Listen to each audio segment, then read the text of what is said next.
God is.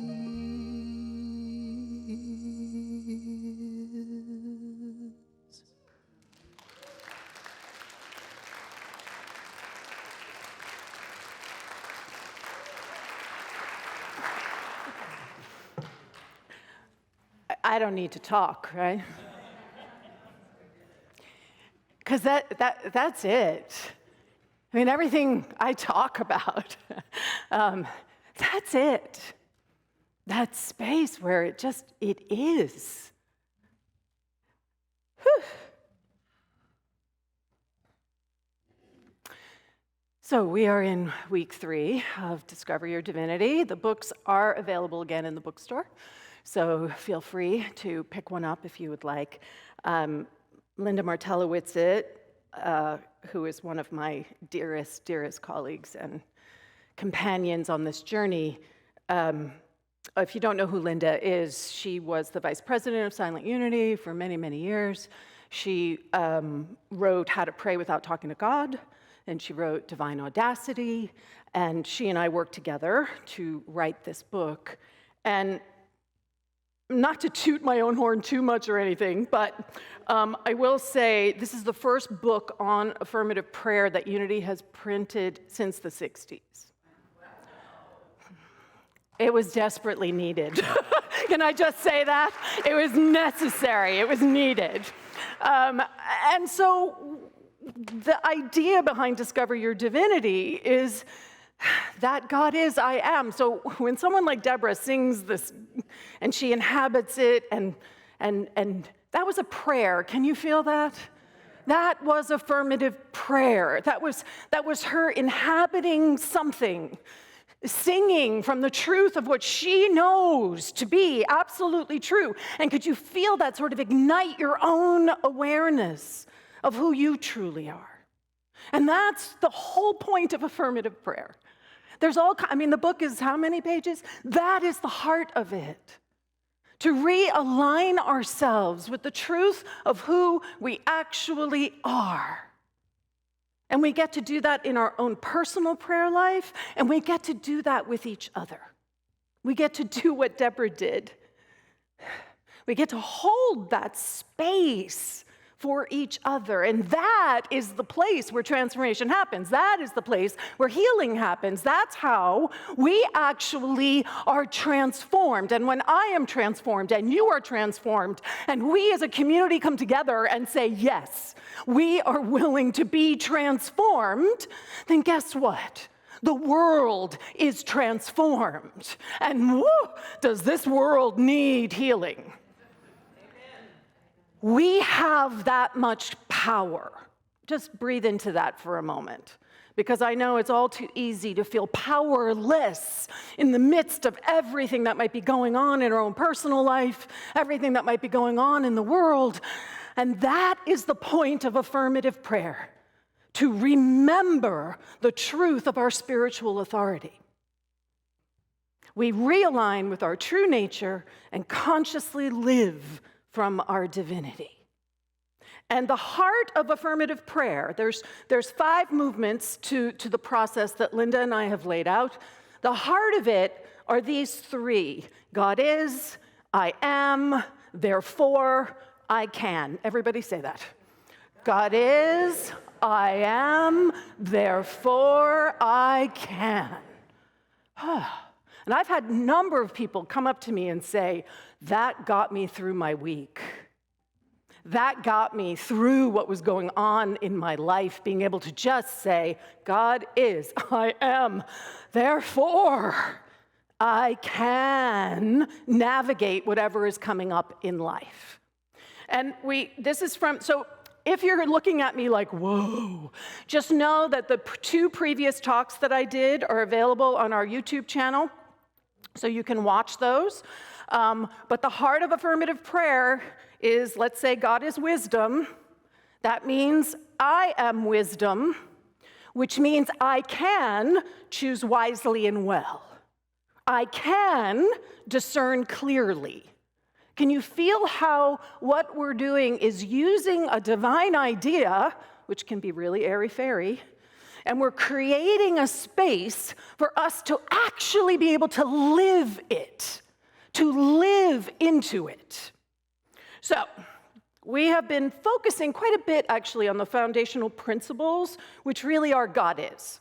We have been spending a couple weeks talking about this idea of how unity understands that God is.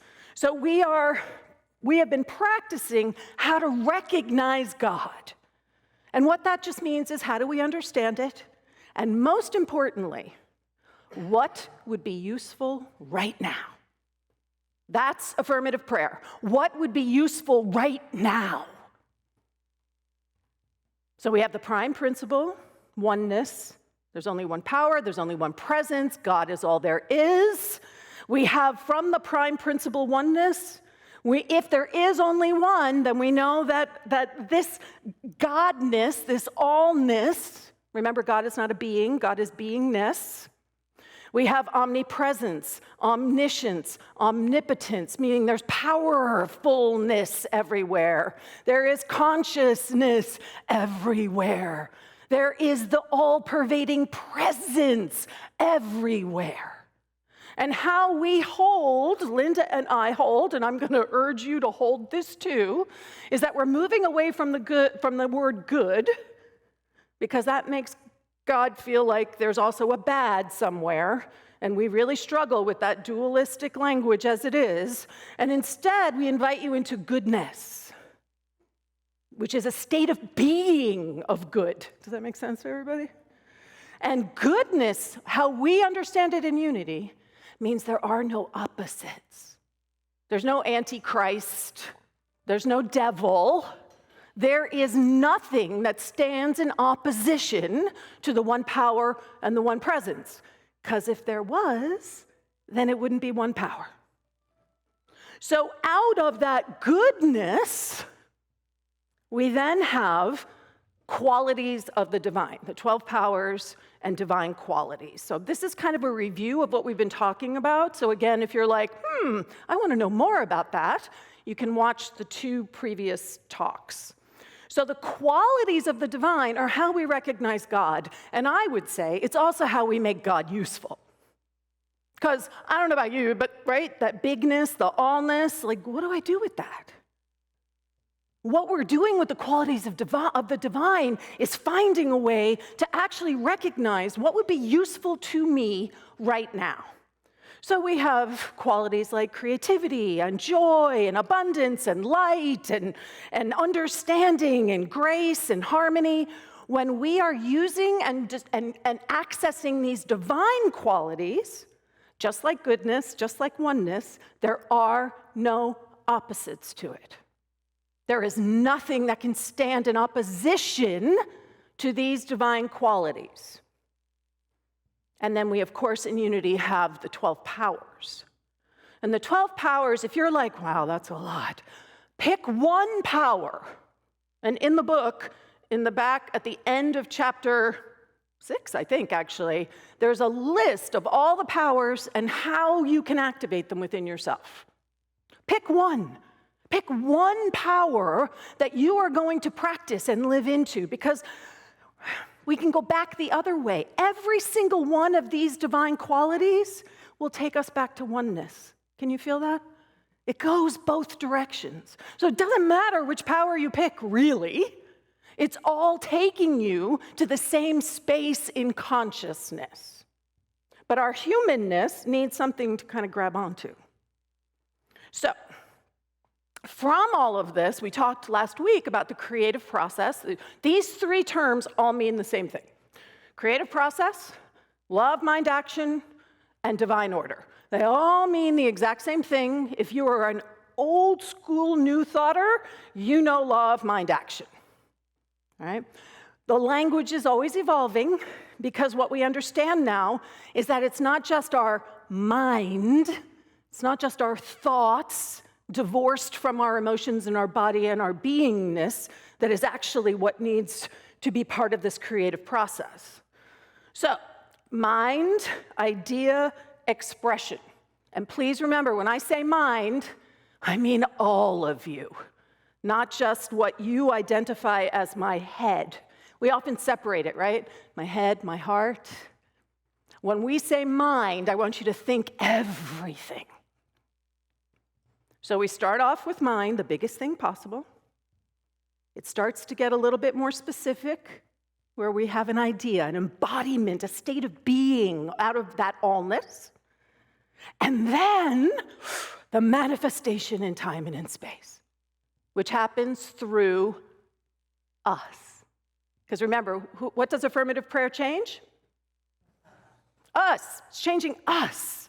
So that expression, that manifestation of the idea in time and space is happening within us. And I use this example of like oneness, infinite allness, and then we can pick a divine quality or a 12th power, what would be useful right now. And from that, we can express something in time and in space. Can you feel how this mirrors God is? I am, therefore I can. It's all the same process, just different ways of sort of holding it for yourself. So that idea that we can also go back up into the oneness, and we can go from the oneness back down into expression, nothing's separated, nothing's outside. So what we would say is that absolute truth or spiritual principle becomes known. We can see it. It's not invisible anymore. We can see it in our human experience. And so what we could also say is that behind all that is visible lies an invisible principle. Can you feel that? Everything that manifests, I'm going to go back to this picture, everything that manifests in time and in space is arising from a spiritual principle. This includes us. This includes us. Are we visible? Then that means there is the invisible power that is back of us, that is our blueprint, that is the truth, that is the underlying field, that is the very truth of our being. Behind all that is visible lies an invisible principle. And what we're doing in affirmative prayer is consciously choosing which of these invisible principles we want to make visible in time and in space. We are the place where mind, idea, expression happens. We are the creative process. We are divine order. It is all happening as us. So we have God is, and then we get to I am. Anybody in here struggle with this one? The idea that somehow we are divine? I do. I'll be totally honest. I will cop to it. There are days when I am so far away from strength that it just feels like it's on the other side of the Grand Canyon. The idea that I can be strong and steadfast and have courage and tenacity feels impossible. So how do we step into this place of the I am? So in our movement, we call it integration. We're integrating the I am. So it means that I can stand in my spiritual authority. It means that I can accept that I am a divine human. Now, this is in classical New Thought, there's this distinction between the I am being our spiritualness and our humanness. And Linda and I both believe that it's not about disowning our ego. It's not about slaying the ego. It's not about killing the ego. It is about integrating the ego and our spiritual awareness so that our ego is in service to our greatest good. Because is our ego visible in time and in space? Does that mean there's an invisible principle behind it? Yes. So what we want to do is begin to access those deeper principles rather than just operating on a surface level. Charles Fillmore says, if you are looking at yourself or any other person in any way but as the God person, You are really lying to yourself about yourself or others. I mean, he's not holding back here, right? He's not holding back anything. We lie to ourselves all the time. We say, I am the exception. I am not part of whatever this wholeness is, whatever this love is, whatever this abundance is, whatever this infinite potential is. So what blocks us from claiming our divine nature? What is it? And so we have embedded theology. That was perhaps the spiritual framework that you might have been raised within. It might have been all about duality, and you're a sinner, and God is up there in the cloud. We have the myths we were told about ourselves.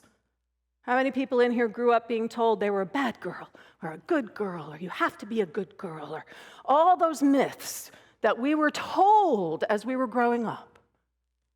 And then we, of course, have the stories we tell about ourselves, because we love our narratives, right? We love the story that our ego has decided is like the best thing, and it makes us look so good and shiny and fabulous and perfect. And then we have the beliefs. All of that becomes beliefs that we have about ourselves. Beliefs we even have about the world, about the way the world works, around what the cosmology is that we are living in. Einstein said what the most important question you can ask yourself is, do you live in a friendly or an unfriendly universe? So these are the things that block us from being able to claim our divine identity. And can you feel how challenging these are? Some of these are in there. Yeah?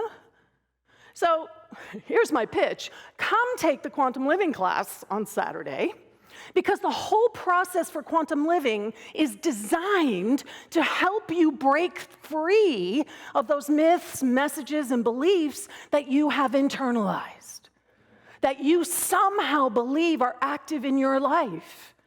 And it offers a clear process to be able to identify and transform those beliefs based on the truth of who you are, not what other people might have told you.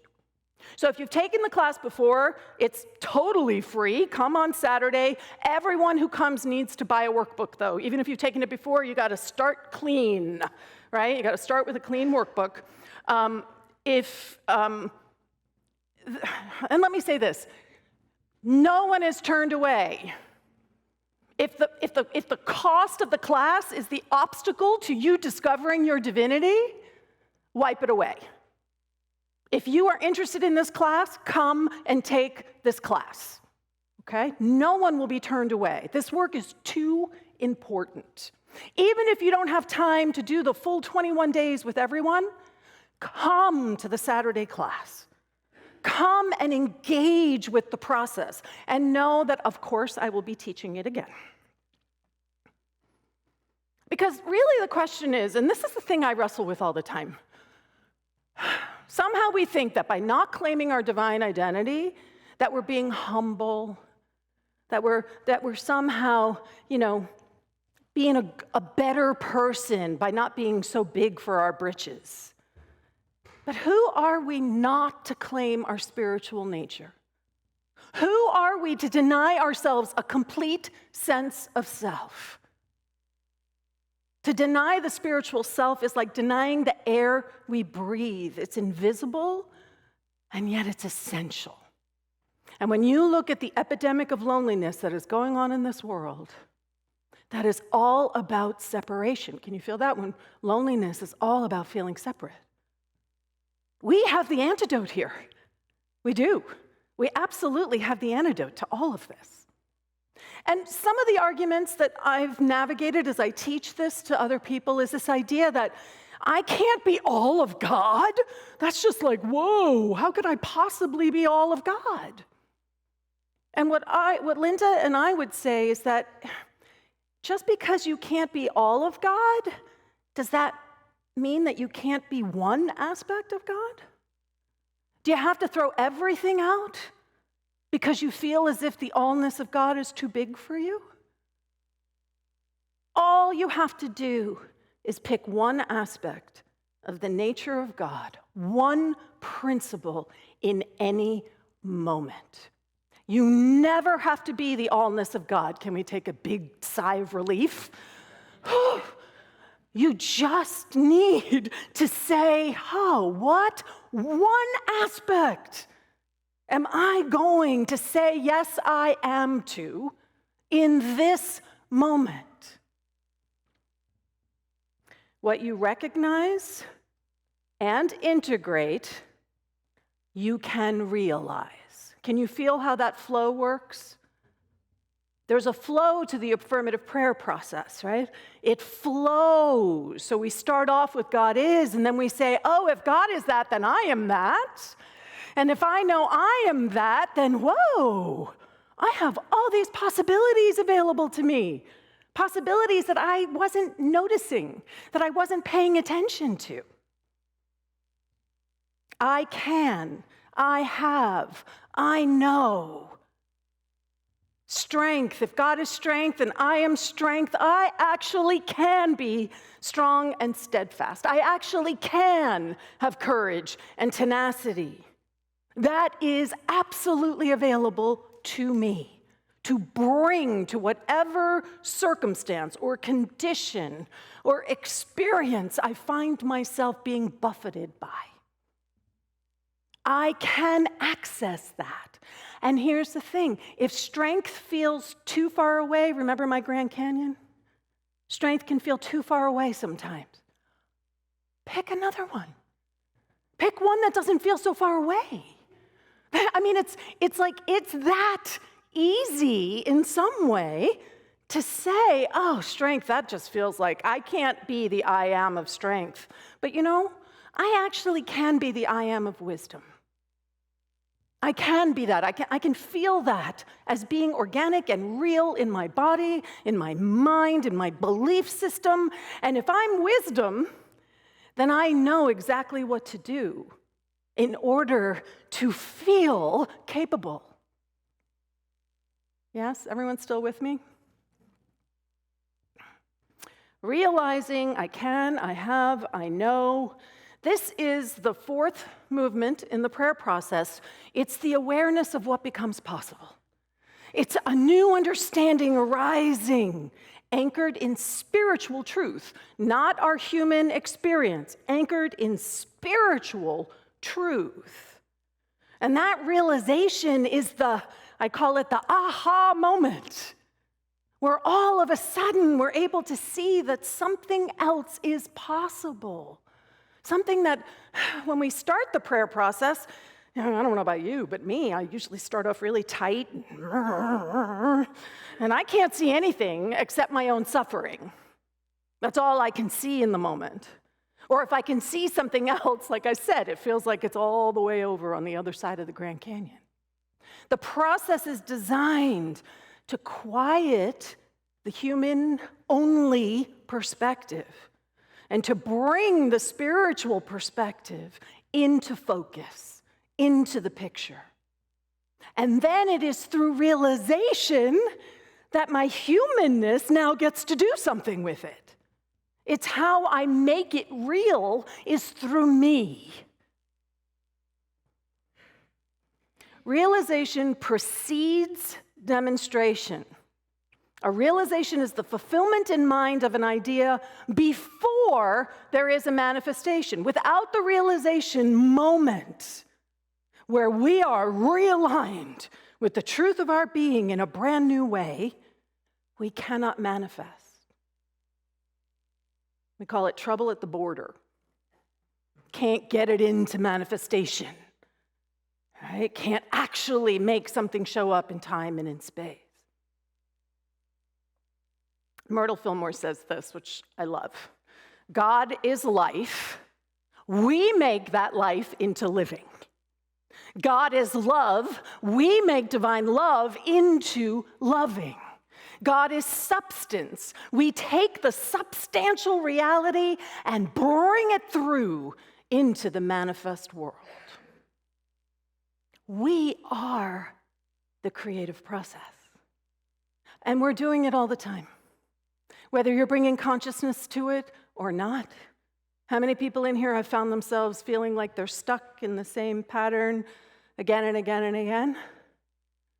Some way of being that just keeps circling back around. It's never exactly the same because we grow and evolve, but sometimes it just feels like the spiral upward doesn't really spiral upward as much as we would like. God is life. We make that life into living. So it is, God is, I am, therefore I can. Can we say that together one more time?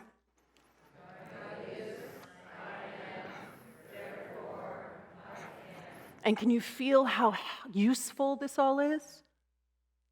One of my personal pet peeves around prayer is I hear people do the God is and the I am, but they don't realize it. God is love, and I am love, and so all my relationships are loving.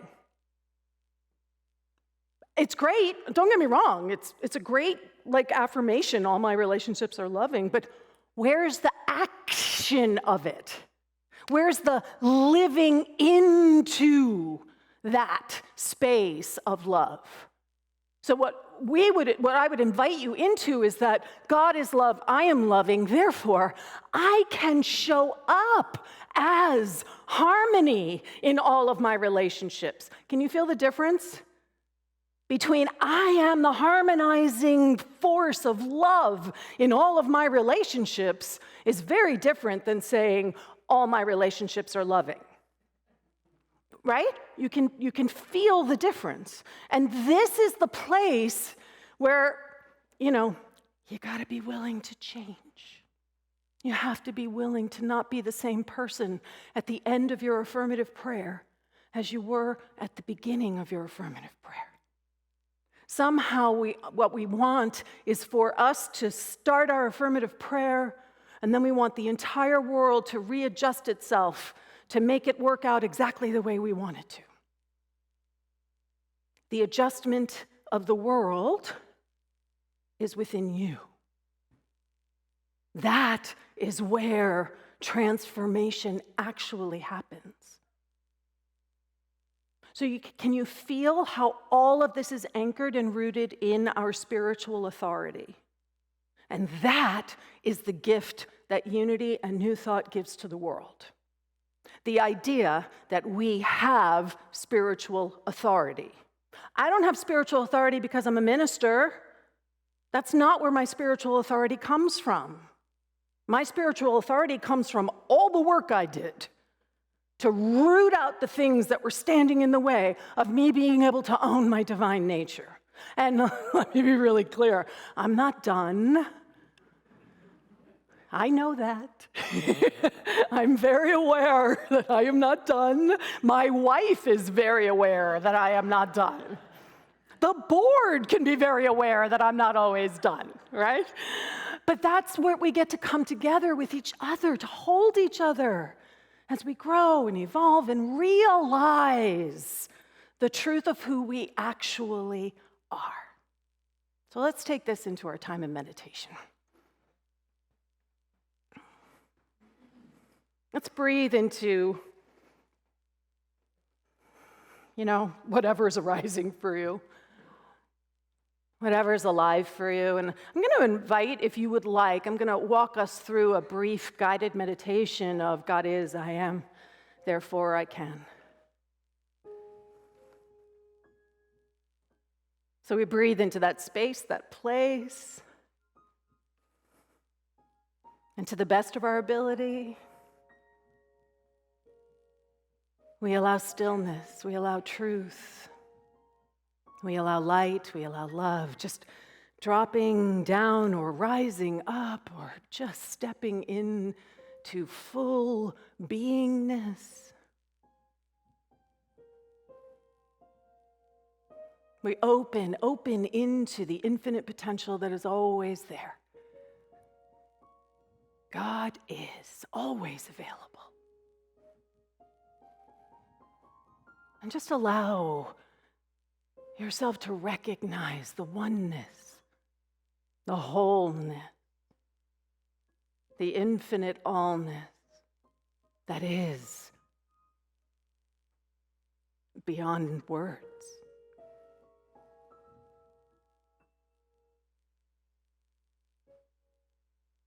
And from that infinite allness, I invite you in this moment to just allow one quality.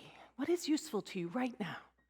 One quality, one power, something that in this moment, it has no opposites.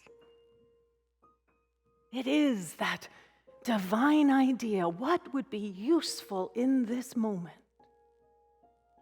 Peace or love or joy or beauty or harmony, grace, creativity, zeal, power. And allow that divine quality to emerge, to be familiar, whatever that means to you. It's recognizing what it is.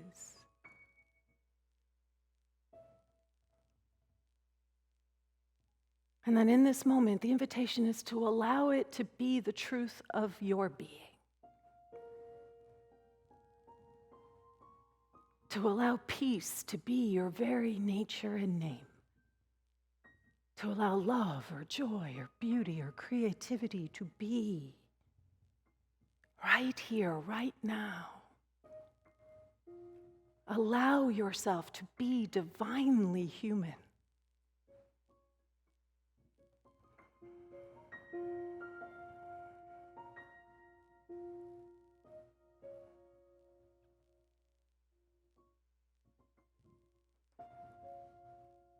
And from this space, the invitation is to realize, to make real. What is it that you are now capable of doing, of being, of knowing, of seeing, of acting upon in time and in space?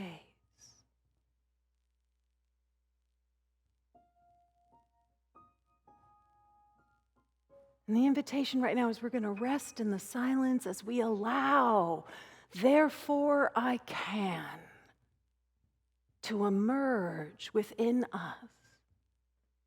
What do we now understand is possible?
How good it is to allow this stillness.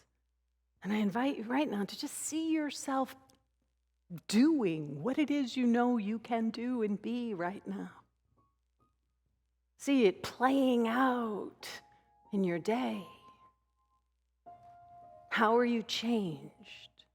How are you realigned? What is now possible that you can, with intentionality, live into more consciously? How grateful I am for this opportunity to be still and know God is, I am, therefore I can. And in this space, I just welcome all that is making itself known and my willingness to be made new.